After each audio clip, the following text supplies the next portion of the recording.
You're listening to the Final Say Radio Show, a Rappaport Media production, with your host Brett Rappaport and co-host John Rappaport. And we're back. Sorry about that, folks. We are live at CPAC. This is your host, Brett Rappaport. I'm enjoying myself here. I'm watching so many people go by me, and they're going to eat. I'm starving. I think I had breakfast at, lunchtime, as always. And, of course, in our business, we never sleep, but we're always working. We have another guest coming on shortly. This is a great topic. And as soon as you're ready, you can come on over. This is something that we've been talking about for years now. And there's a book. And this book makes so much sense. Because, you don't just lose an election in a week or a month or in, just a couple mistakes. You lose elections because you were never really winning them to begin with. Because you didn't have the things in place that were necessary to win a national election like that. But this started long ago. So I want to introduce to our audience here on the Final Say, Edmund Wright, and his book is called WTF, ? How Karl Rove and the Establishment Lost Again. Welcome to the program. I appreciate it, Brett. Glad to be here. I'm so glad that you wrote this book because this is something that really needs to be discussed, especially in a party that just doesn't seem to get it. Well, this has been, I guess, a passion of mine starting in 1992. I kind of walked into the Bush Quail campaign headquarters in North Carolina as an unknown volunteer and, told them, I said, look, I'm not real good at stuffing envelopes and I don't raise funds, but I'm pretty good at explaining why we're right and they're wrong. And, I'd love to help kind of tell that story. And one thing led to another. I became a communications director for 1992 Bush Quail, North Carolina. But I found out as I kind of got involved in this that was no longer Reagan's party. And so since that time, since 92, about 20 years, I've been watching the establishment, which now is kind of represented by Karl Rove as far as the messaging arm goes. I've been watching them lose elections and lose arguments over time, as you said. How hard is it to go get tapes of Ronald Reagan and just sit on your couch and watch a few hours of it? You got a search engine, you can do it, no trouble. Yeah.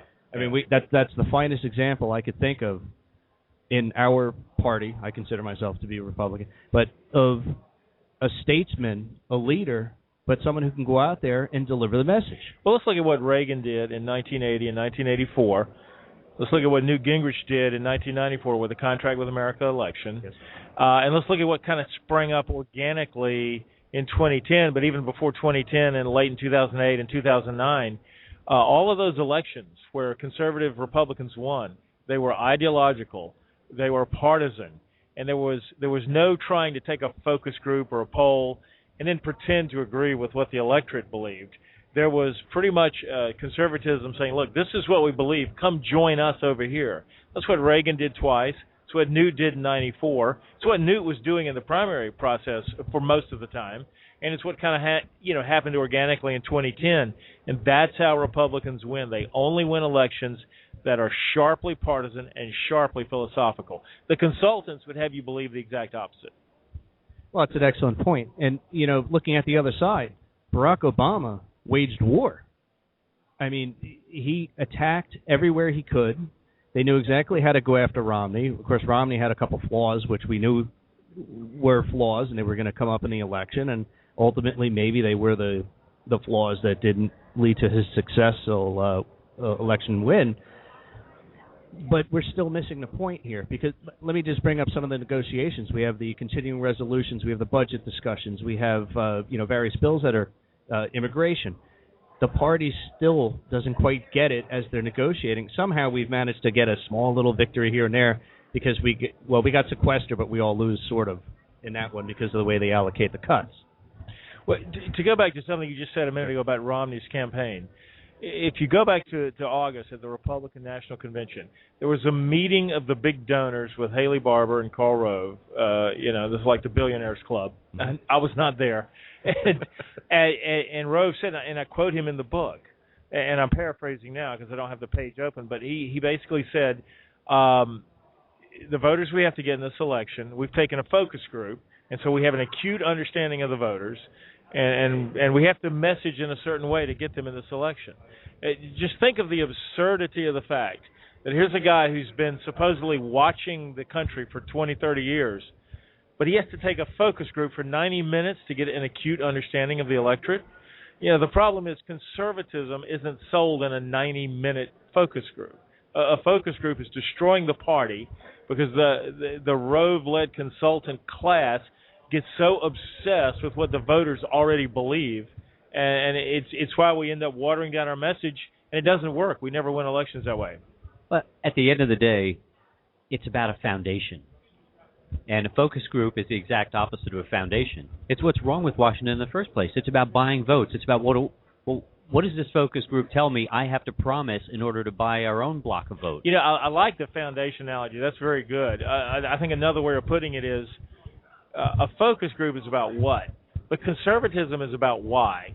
See, everyone was focused on the what of the failed economy. If they had focused on the why of the failed economy, then they would understand that liberals over 30 years have made borrowing too easy and drilling too hard. And those are basically the two things that collapsed our economy. If they had focused on if they had not focused on the what, that Barack Obama got Osama bin Laden, and focused on the why SEAL Team 6 was successful, which was everything Bush Cheney put into place 10 years ago, we need to talk about why instead of what. What always leads to temporary, shallow government solutions, and that plays right into the liberals' hands. It's also a game of conviction. I mean, we saw it, and I love the WTF pins you have, because that's exactly what all of us were feeling. We're sitting there saying, "Are you serious? You just put pom-poms in place of boxing gloves and stood in the middle of the ring to represent us. Why? WTF?" This book did name itself. It's kind of gallows humor now. It was November 7th, 8th. That was an awful week. I still think I'm in therapy from that. But anyway, we sat there and watched a Republican primary season where basically the entire Republican establishment, and again, I'm just going to, whatever you think of Newt Gingrich, I'm just going to use him as an example. The Romney campaign and the entire Republican establishment basically called him the devil, basically called him Satan. As soon as they got rid of him, then they insisted that Barack Obama's a nice guy. Now, I'm sorry, how do you do that? How do you think that the way to beat other Republicans is to call them Satan and then turn around and think you can beat Barack Obama by calling him a nice guy? First off, they would have been a lot better to have marginalized him and say, look, we may not be fans of Bill Clinton. We will tell you this country was far better off when we had Bill Clinton in office and we had Newt Gingrich and conservative governors running this country. See, now that is a great point, because Bill Clinton plus the Gingrich Congress gave us far more conservative government than George Bush plus the Denny Hastert Congress. I mean, just forget party labels for a second. Bill Clinton, though he hated everything he signed and he hated the Congress that gave it to him, took credit for an economy that was based on welfare reform, reasonable tax rates, and a lot of conservatism going on. And you're right. That was more conservative governance than we've had since Reagan, actually. And even if Karl Rove is still living off the legacy of winning that second election after the whole Al Gore fiasco, so we may have won that battle, but in winning that battle, we kind of lost the war, because George Bush ended up being the exact opposite of what we really needed in conservative leadership. George Bush was never the Republican right. He was sort of given that label because McCain in 2000 ran that awful, Maverick Straight Talk Express, which was anything but straight talk. And that sort of gave Bush the mantra of what conservatism meant. But George Bush was never about that. And so what happened, we had all this compassionate conservatism and this new tone stuff that failed, but conservatives took the hit for that because he was a Republican and he was pro-life, so he must be conservative. Well, he's conservative on some things, but he didn't govern conservatively. So what I found interesting about the last election, among other things, was that from the get-go, both, for example, in markets like InTrade, where you could rate the candidates, and also in the Obama administration, Obama campaign talking points, from the beginning, they were running against Mitt Romney. In InTrade, it said from the beginning, Romney is going to win, period. I mean, he's going to win the nomination. All the other guys, they got up and down, but Romney was just like flat out, he's going to be the winner. And then ultimately he did. Everybody opposing him flamed out for one reason or another. There was little spikes of interest, and then they went away. But the White House, for some reason, or I should say the Obama campaign, as though there's a difference, had it nailed from the start. They were running against Mitt Romney. They knew he was going to be the nominee, and he was the guy that they wanted to run against. I'll take a slightly different take on that, just slightly different. Barack Obama ran again against George W. Bush. Mitt Romney's name was officially on the ballot. 2008, John McCain's name was officially on the ballot. But Barack Obama has run effectively twice against George W. Bush. Why? Because he was able to pin this economy that we talked about was destroyed by liberal energy policy, liberal lending policy, regulations, lawsuits, everything. That's what destroyed, along with a lot of crony capitalism involved in the mortgage markets and all that. But it was all basically liberalism, even if there were some Republicans involved. We're talking about liberal policies here is what did it. So he really ran against George W. Bush twice. And yet the interesting thing is, in his second inaugural, he basically let the cat out of the bag. He's obsessed with Reagan. George W. Bush was just a convenient whipping boy. It's reversing Reaganism. That's what hope and change means. That's his fundamental change of America. And so it's interesting.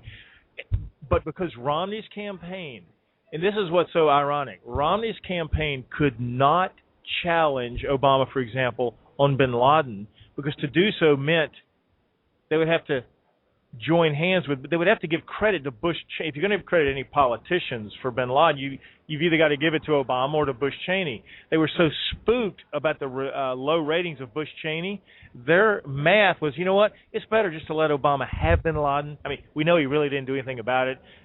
President Jarrett actually made the call finally on the third attempt, and actually everything that led to this, Barack Obama voted against as a senator.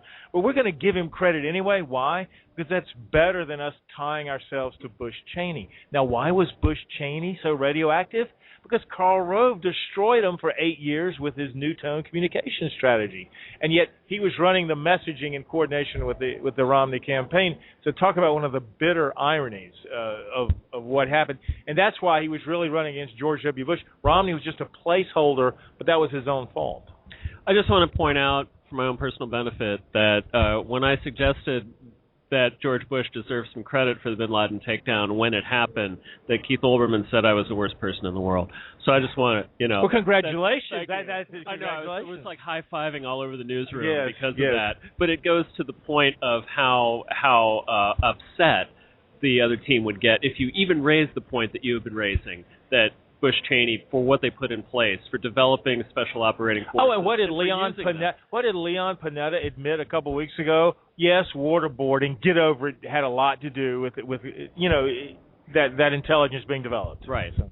Well, because the waterboarding game basically ran its course. But see, what we know is apparently only dumb, old, rich, white Republican presidents need Guantanamo Bay and waterboarding. Obama is just above it all, and he can just divine what's going on, and he doesn't need all that stuff. So I guess that's the problem. That's right. I have another concern, and it's what's going on after the election. You see all the blame against, the Tea Party or the conservatives because we lost a couple Senate races. But what about all the Senate races that were lost by Rove and crew? Well, let me back up just a second before we get to that, because you're absolutely right. First of all, Todd Akin has got nothing to do with the Tea Party. Right. Todd Akin is a six-term establishment congressman. Now, he ran such an awful campaign, nobody wants to claim him. I get that. But he's not. He is not a creation of the Tea Party. Got nothing to do with it. Now, Richard Murdoch's a good guy who made an awful mistake. But had we had an overall comprehensive message of what it means to be liberal versus what it means to be conservative, of what it means to have a free enterprise society versus what it means to have a government-run society, then if we'd had this overall comprehensive message, then an odd comment by Todd Akin over here and Richard Murdoch over there wouldn't have mattered. But because the Romney campaign and the Rove mindset is have little single-issue, divide voters into NASCAR voters and Walmart voters and pro-life voters and whatever voters, because we had just little bits and pieces. Something like Todd Aiken, it just explodes and becomes bigger, but it's a self-inflicted wound. Right. Not because of Todd Aiken, but because we have no message. Go back a couple of years to Sharon Engel and Christine O'Donnell. If the Republican Party, specifically Karl Rove with Christine O'Donnell, if they backed those two candidates, well, I'm not sure Sharon would have won, but Christine O'Donnell certainly had a much better chance of winning that election. And I would even take it one step further. Republicans like Mike Castle, who Christine O'Donnell beat in the primary. Those are a Democrat. Those are the Republicans that, like Charlie Crist, like Jim Jeffords, like Arlen Specter, they end up becoming Democrats. We are better to have lost that seat than to have elected Mike Castle. Absolutely. Now, that doesn't make it excusable that Rove tried to sabotage O'Donnell and Engel. Frankly, I was not a big O'Donnell or Engel fan. I think Tarkanian may have done a better job in Las Vegas, but anyway, that's a whole different. That's a different point. It's a different deal. The fact is, we should have never had that kind of intramural war after the primaries were over. That's right, and we've seen it in recent congressional campaigns as well. Some of the more outspoken conservatives, not only were they challenged in the elections, but they weren't supported the way they should have. But then, with the new Congress, they have seats taken away or positions taken away. This is ridiculous what's going on. Yeah, that's sort of seedy inside baseball. It's very frustrating, and this is what creates a third-party emotion out there. It's just stuff just which like is that. A loser. It is, but you can understand where it comes from. Yes, but Evan, it isn't to some degree the whole benefit of having this sort of civil war, right? If you watch stations like MSNBC, you would think, the death of the Republican Party. But isn't this really the perfect time, plenty of time Absolutely. to have a healing process Absolutely. afterwards? And isn't this the way that young blood and or alternative blood gets a chance to move aside establishment folks who, let's face it, have failed? Sometimes you just have to pat them on the back and say, thanks for trying. It's time, it's time to go home. Take the ridiculous severance package and leave the leading up to somebody who might actually get the job done. I think, what was it, Mark Levin, and I'm paraphrasing here, said something like, Karl Rove, isn't it time for you to get the hell off the stage? And then he said something like, and while I'm at it, it wouldn't hurt Fox News to have a little bit of new blood every now and then either. So you're right. I mean, we have failure. It's time to change what we're doing, and that often entails changing who's doing it. And I have a lot of respect for Mark Levin, for the people that he calls out in both parties and the way he goes about doing it and really trying to speak the truth. He does. He's fearless, and his agenda to me, it just seems to be Mark Levin saying it as he sees it, and he's a constitutional scholar. He's a history scholar, and I agree with about 98% of what he says. And he's welcome to be a co-host on the Final Say radio show. That would be a coup. It would be a coup, but we're not sure. Okay, we'll let him have that coup.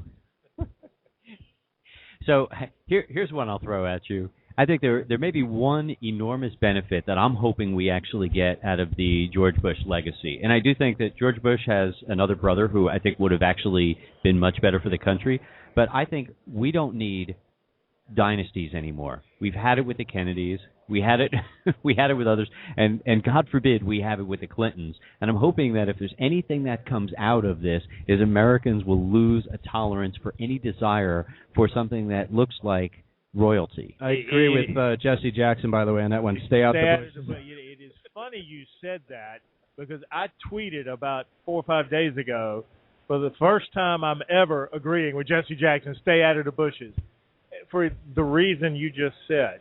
And that is, if Jeb Bush were fearless, and he's not, and if he were really conservative, and he's not, it would still be inexcusable for us to think that there's only one family that can represent us. It is a total non-starter, and I think this supposedly Jeb Bush, Hillary Clinton thing, I don't think it's going to be either one of them. There's going to be things that change the entire landscape between now and 2016, like maybe 2014, which is really much more important now. And I agree, the dynasty thing is just, it's ridiculous.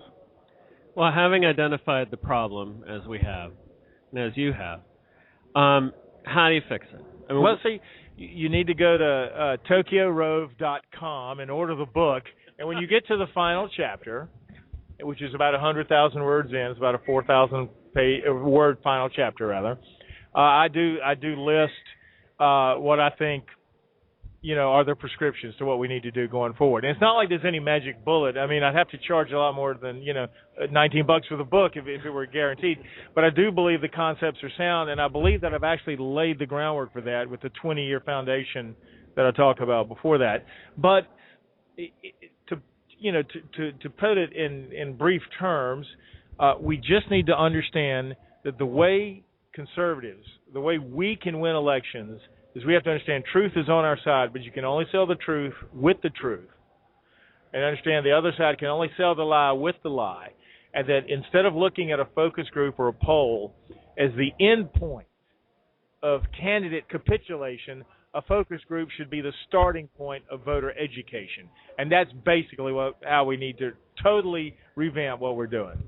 Well, in a majority conservative country, as every poll shows, or at least high plurality conservative country, why don't the ideas automatically resonate with people? I mean, what is it in the political system that allows someone like Barack Obama to kind of pitch himself as a moderate and get away with it? Because we don't enter these our side. When I say our side, I mean our elected officials, our official candidates, and our official party apparatus like the RNC. They will not ever enter the ideological debate in the arena of ideas and fight it out. Rush does a great job of it. Levin does a great job of it. You guys do a great job of it. But the candidate has to carry his own water at some time. And it just, John McCain never told people why you should be conservative. And Mitt Romney certainly never did. Paul Ryan certainly never did. Really George Bush barely did, in 2000, 2004. When we've told people why we're right and you should join us, like 80, 84, 2002, 2010, 1994, when we've actually done that and supported our own story, we win. You can look through history. Well, don't you go back to those, WTF moments when you think the fact that if the candidate cannot clearly articulate his message and have like a Pied Piper and have everybody want to follow him, and instead all of us in the media have to say, well, let me correct him, or what he really meant to say was, didn't we already lose? When we do that, we barely won presidential elections in 2000, 2004 against two awful candidates. I submit to you that a Ronald Reagan campaign with a Lee Atwater running it would have won those type elections by 10 and 20 points. Oh, wait, he did. Two very similar elections in 80 and 84. So you're right. I mean, even against the weakest of Democrat opponents, we've been able to sneak by at times. But, again, something was not right about that message. Now, let's put the king and queen aside for a moment and talk about the pawns. Aren't we also foolishly doing things? The fact that we have no conversation in the Republican Party about getting rid of the Department of Education. We fail miserably on the global stage. We have the Department of Education and the teachers' unions are putting out trash, garbage, and they're indoctrinating our children. They're not educating them, they're indoctrinating them. And the fact that we're not running, again, this sort of pawn campaign where we start basically dismembering we do, and because they get up here, and good people come to Washington, and they get up here, and I drove up here from North Carolina, and, by the time you get to Richmond, you start getting into that sort of bubble of all these government crony-type enterprises and consultancies and businesses and stuff. Suddenly the economy booms between Richmond and Washington. People get into this bubble, and they think Washington's a company town, and the company's the government. And they get up here, and the candidates included, and they get caught up in it, and then they start to believe the consultants who say, well, no, the soccer moms in southern Ohio will freak out if you abolish the Department of Education, so we can't do that. Once again, we're going to see what the voters say, and even if the voters are wrong, we're going to pretend to agree with them. And that's what happens, and it's just an endless cycle, like you say, and we leave the low-hanging fruit on the table. Let's come back to the ultimate mistake of the 2012 election. You have a president who has set all the wrong records, of course. I mean, unfathomable $1 trillion deficits, 4 straight years. the unemployment, the food stamps, I mean, the dealing with foreign policy issues, you name it. It's a catastrophe. Yet, the Republican Party can't figure out a way to win that election. No, they lost to the least popular, most failed president of the modern era, who himself was running the most absurd and ridiculous campaign with Julia and Sandra Fluck and Lena Dunham and your virginity voting for Obama. It's ridiculous. And yet we could not figure out a way to beat that guy. When you look at Barack Obama's 2 wins, he beat John McCain in a classic establishment campaign. He beat Mitt Romney, who ran a classic establishment campaign. But in between those 2 elections, he lost every meaning. And by him, I mean the liberal side of things lost every meaningful election, starting with Saxby Chambliss running a special runoff in Georgia on December 3rd of 2008. I mean, 3 weeks after supposedly Republicanism and conservatism had been wiped off the map, Saxby Chambliss wins a highly partisan, highly ideological, purely ideological campaign. And then you take that through the 2009 governor's races, the 2010 midterms, the 2 or 3 or 4 times they ran against Scott Walker, who can keep count. But you take it through the June 2012 final recall that didn't work against Scott Walker. Obama's losing streak was 100%. I mean, he even lost a Ted Kennedy seat in Massachusetts that Scott Brown forgot how he won. It's another story altogether. Yeah. The fact is, when it happened, it was a pure ideological fight. It took our establishment to manage to lose to Barack Obama again. No, it's a great point. It was the Republican leadership that in 2010 comes in and starts making mistakes.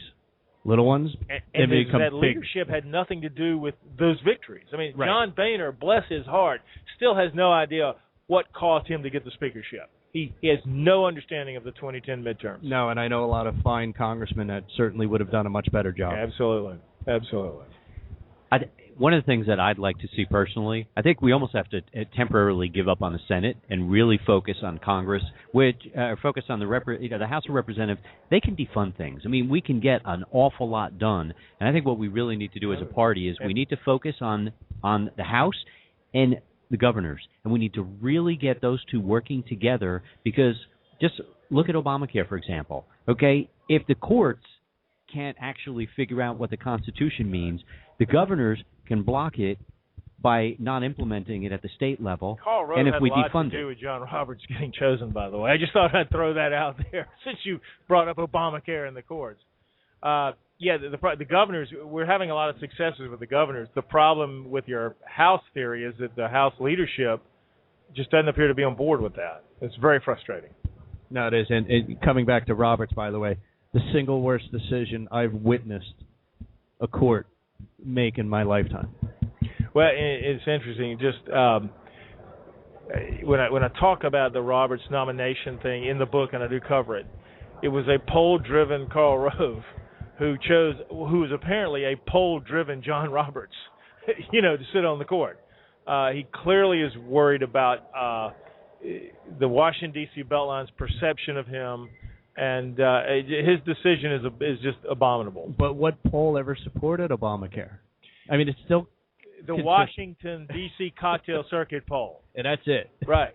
The idea that in Washington, see, we're still living with the fallout of Florida 2000 and the Supreme Court there. I mean, we're still scared of that. I mean, that's why when I say the election of 2012 is 20 years in the making, a lot of things are bits and pieces of it. Florida 2000, because George Bush was afraid to govern for the first year and a half first half year till 9/11 happened, because he was almost guilty about how he got in, and so we're still trying to live all of these stories. We're still trying to live them down. Right. That's actually a brilliant point.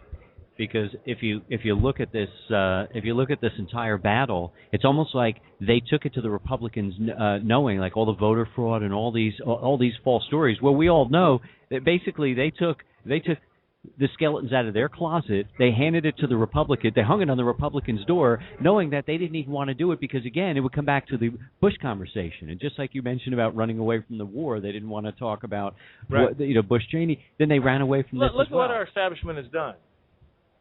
They painted themselves into the corner with Bush because it was and Bush is to blame too. But I mean, the whole new tone, non-confrontational strategy That's what sullied Bush's reputation to begin with.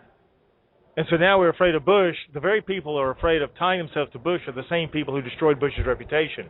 Meanwhile, they've created this monster of likability with Obama, and now they're afraid to attack Obama because he's so likable. Well, maybe he's so likable because you never, ever attacked him. It's like, hello, anyone awake over there? That's a great point. Edmund Wright, where can people get a hold of your book? TokyoRove.com is the website, and you can order ebook or print version there. Of course, if they're at CPAC, we have a booth here, and get a signed copy that way. And that's booth number 547. 547, unless I can get a better position for tomorrow. But I'm still working that angle. I want you to say that again, just because I love the sound of it. Which one is that? TokyoRove.com. Beautiful. That's great. Yes. I can't tell you that. That expression was out there among some conservative message boards. Now, when the URL was available, I was real happy because I knew that would resonate with a lot of people. No, it's great, and of course, marketing sells. It does, and I am proud of the title we came up with. I'm proud of the book. I think it makes a lot of sense. My cover artist did a great job. I had nothing to do with that, but it really is a good cover. So, and it caught my eye. I came over to see you because I was walking down the hall and I looked at the board with all the names, and that stood right out at me. And I came over. Well, yeah, I think, like you said, I think we were all asking WTF early November. Because for 4 years we've thought one thing would happen and something else happened. Anyway, Edmund, it was great to have you on the program. Good luck with the book. It. Yes, and good luck with the other endeavors. All right, guys. Good luck to you. Thank you very much. Great. Our pleasure. That's Edmund Wright. It's WTF, How Karl Rove and the Establishment Lost Again.